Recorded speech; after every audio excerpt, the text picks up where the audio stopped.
Hello everybody, Those Are For Life here, bringing you guys a brand new deck profile. This time around it is Buster Blader. One of my, slowly becoming one of my favorite decks to play, just simply because of how fun it is. This deck is not as bad as people say it is, and I really recommend that people try it out before they actually say that, oh, it's the most worst deck ever made.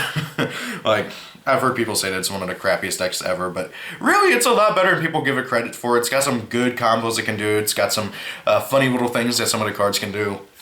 And it's just an absolute blast to play, especially if you hate dragons. If you hate dragons, this is the deck for you, because this deck is all about countering dragons and just countering other archetypes and type-specific stuff in general. So, let's get on with this deck profile. First and foremost, I play 3 Buster Bladers. He is the star of the deck. You absolutely need 3 of him. He is the deck's, I guess you could say, muscle. He's the deck's muscle. You need him. He's fusion material for everything. He's synchro material for everything. And in general, he's just a really good beat stick. He's 2600, so he can get over most of everything. And he gets 500 more attack for each dragon type monster your opponent has in grave or in their hand. I mean, on field, not in their hand. So if your opponent just summons out an Odd-Eyes Pendulum Dragon, he jacks up to 3100, which is really, really nice. He can get over pretty much every dragon that people play, and it's just a really good card overall for this deck. And then I play one little, this guy. This is the new Buster Blader that Konami kind of wanted you to play instead of the old one. He's supposed to replace old Buster Blader, but he's got some issues. This guy does not count as Buster Blader while in the deck or in your hand, so you can't search him off of a emblem, and you can't summon him off of Whelp unless he's in a graveyard. Now, that being said, though, this guy is pretty decent. He counts as Buster Blader while on the field or in the grave, which is pretty much standard, although I wish he counted it as a hand in the hand too. And whenever he or any other monster you control runs over one of your opponent's monsters, you can equip that monster onto him, and, well, it has to be sent to the graveyard, obviously.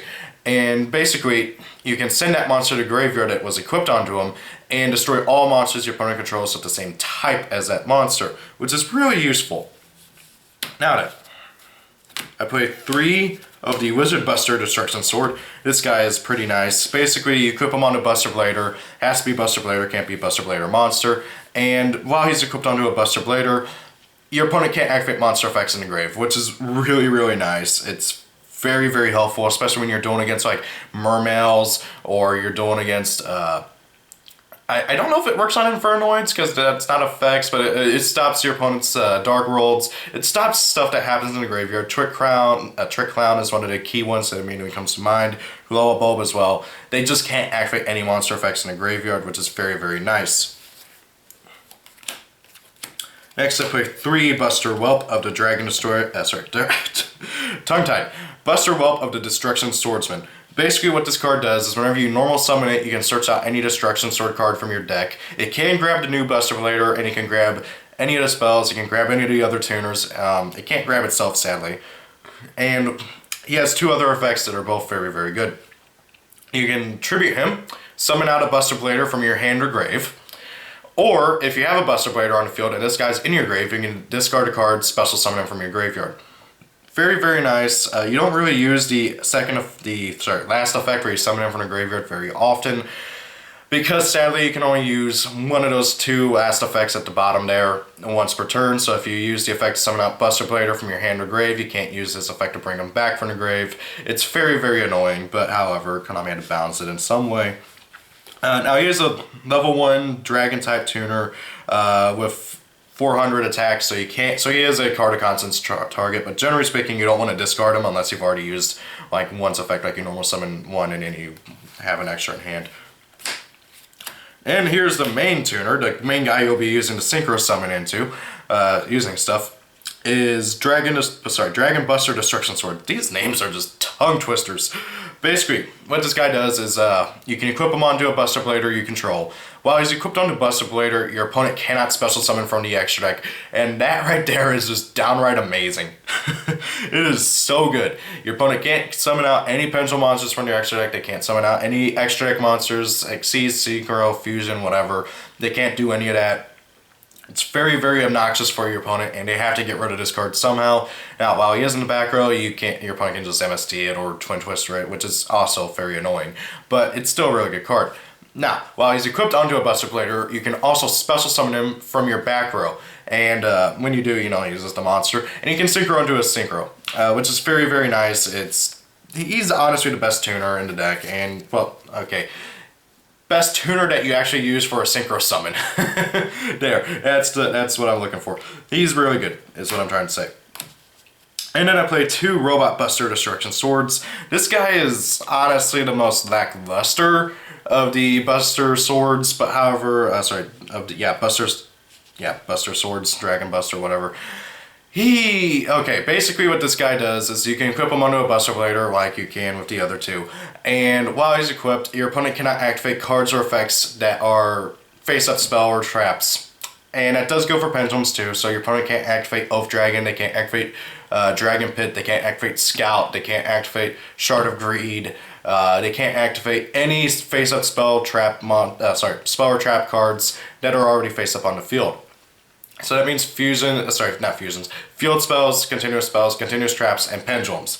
Now, this sounds like a good effect, but really, to be completely honest, it doesn't really hinder your opponent that much. Now, it is good against pendulum decks, obviously, but however, there's a lot of decks that just really don't care, which is sad. But however, it is not that bad. And you can send him to the graveyard to pump up your monster by 1,000, but you can only do that during your turn. If you could do it during your player's turn, it'd be much better, but well, he's just maybe there for another name. And for, just negating your opponent's continuous spells and traps and pendulums. And then when King of the Swamp, he counts as Buster Blader and he counts as Dark Magician. That's always really here for. Really good card. If you don't have your Buster Blader and your opponent tries to attack you with an Odd Eyes, you can just activate Destruction Swordsman Fusion and there you go.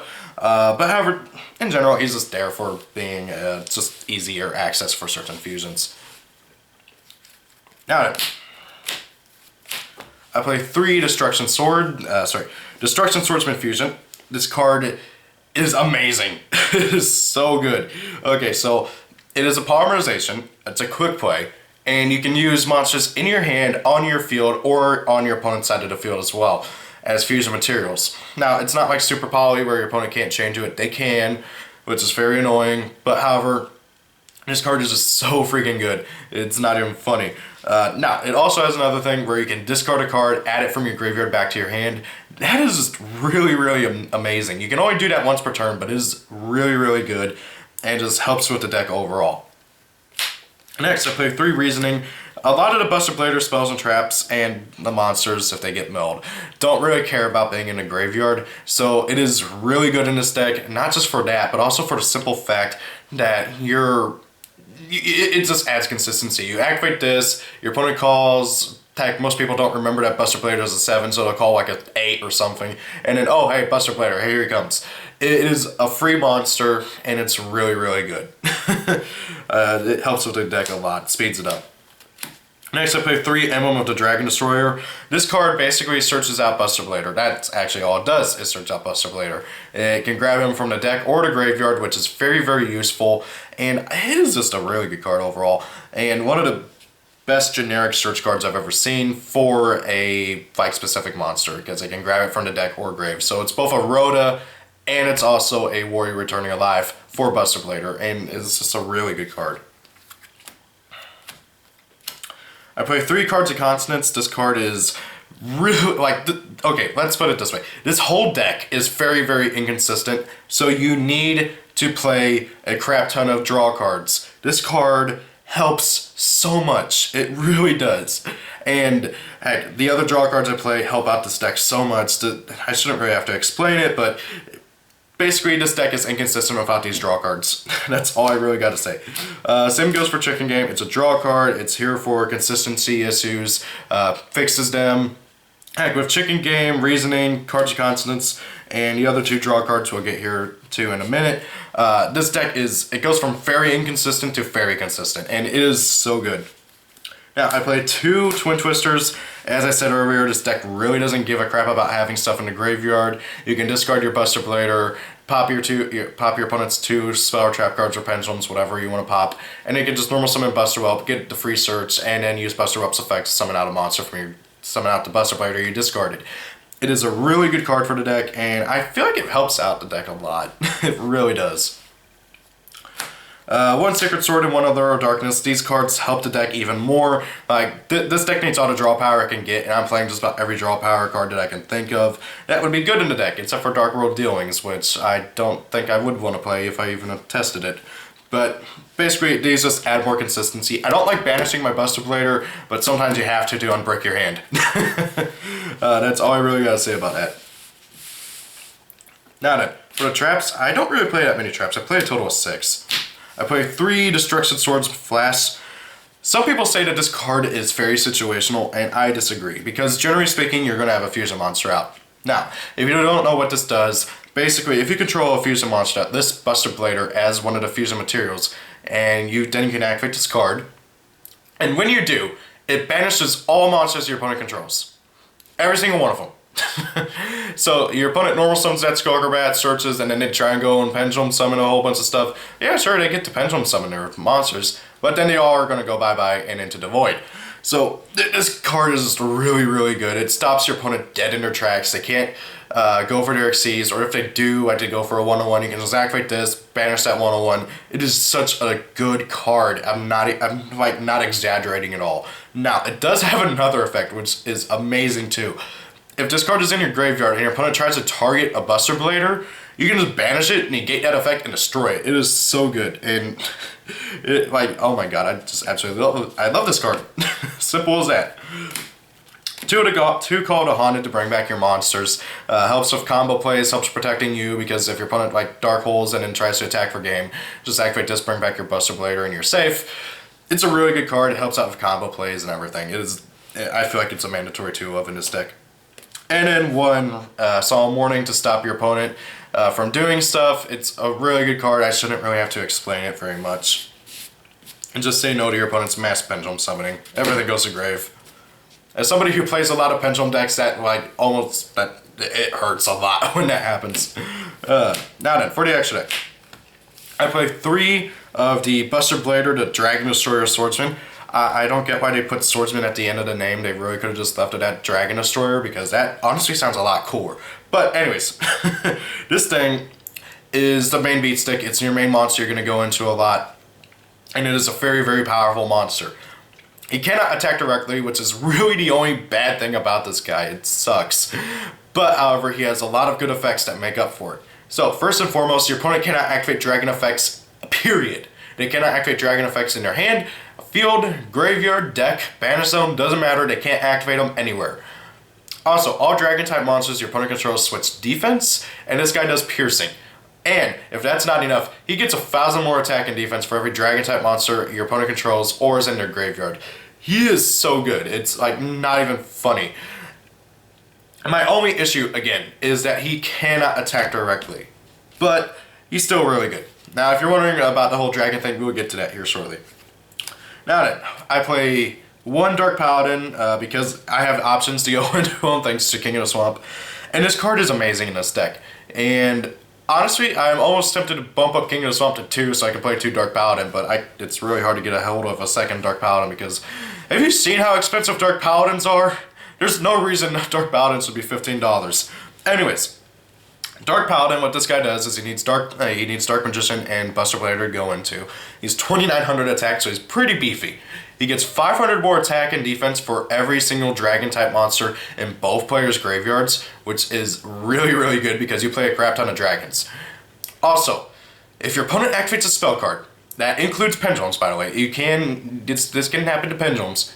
You can discard a card, negate that spell card, and destroy it. So, your opponent tries a Dark Hole, you discard a card, negate it, destroy it. Your opponent activates Oath Dragon, negate, destroy. Wisdom Mind, negate, destroy. Draco Slayer, negate, destroy.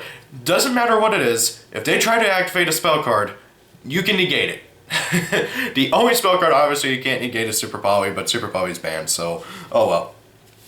Now then, for the Xyz, I play 1 Xyz because you literally never go into Xyz monsters in this deck. If you didn't notice, this deck, almost every monster has a different level. Like, the only monsters that share levels are King of the Swamp with the Wizard Buster and the Buster Bladers all having the same level, and they're the most commonly monsters summoned in multiples. Also the level 1 dudes, but really you're not going to really want to put a rank 1 in this deck. So really you don't need, heck, you don't even need an Xyz really, but however, Red Eyes Fire Metal is such a good card, and I felt like I absolutely had to play him because, first of all, he is a dragon, and he has a really good burn effect, so your opponent tries to do stuff, they get burned, and this guy can't be destroyed by card effects, so he has Xyz material, so no Dark Hole, no Regeki, it no work. So, that's it for the fusions and the Xyz. I'm going to go ahead and move them over here. I decided to lump them together since there's so few of them. Now then, for the Synchros, I play one Old Entity Haster.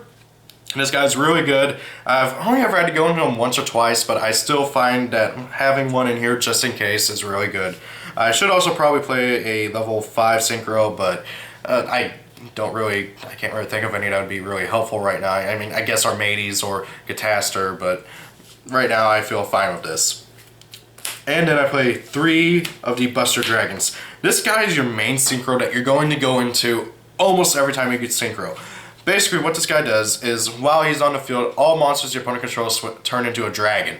Also, once per turn, if you have no Buster Bladers out on field, and by the way, that goes for any Buster Blader monster, so if you have the fusion, it counts. This is like the one monster where it matters. And you can special summon a Buster Blader monster from your graveyard. Also, once per turn during your opponent's turn, this is a quick effect by the way, you can equip one Destruction Sword monster, so any of the little level 1 or any of these guys, you can even equip Whelp if you want to. You can target one of them, equip it onto one of your Buster Bladers. It's a really good effect. If your opponent tries to like MST your, I don't know, Wizard Buster because they want to use their Mermail effects in graveyard, okay, fine. After it resolves and everything, you activate Buster Dragon, equip it right back onto your Buster Blader. Because screw you, opponent.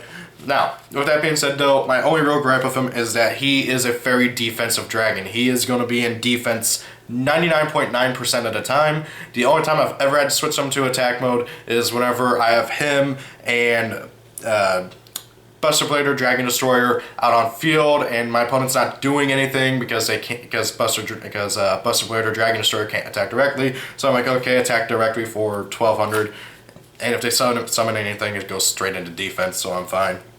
Now then, for the rest of the extra deck, it's really up to you, like whatever level 8 Synchros you want to play, but these are the ones that I ended up playing. One Stardust Dragon, one Stardust Spark, one Crimson Blader, one Scarlight because I'm a big fanboy of Red Dragon Archfiend. One Void Ogre because this thing is amazing, and if you don't have a hand, you can just negate any spell or trap card your opponent tries to activate. That goes for Pendulums as well, which is really, really, really good. And then one Beals because Beals is amazing. Like literally your opponent only has 101 and Castel as their outs to it, and he's still an amazing monster. A number of decks cannot get over him. I mean, obviously Pendulum decks that play Draco Slayer have access to Ignister, but really honestly, Beals is still a good card. So guys, that is the deck. Tell me what you guys think. If you have any recommendations for like what I should play or anything else, please leave them in the comments. Thank you all for watching. Hope you enjoyed the deck profile. Tell me what you think about it in the comments. And thank you all for watching. Peace out.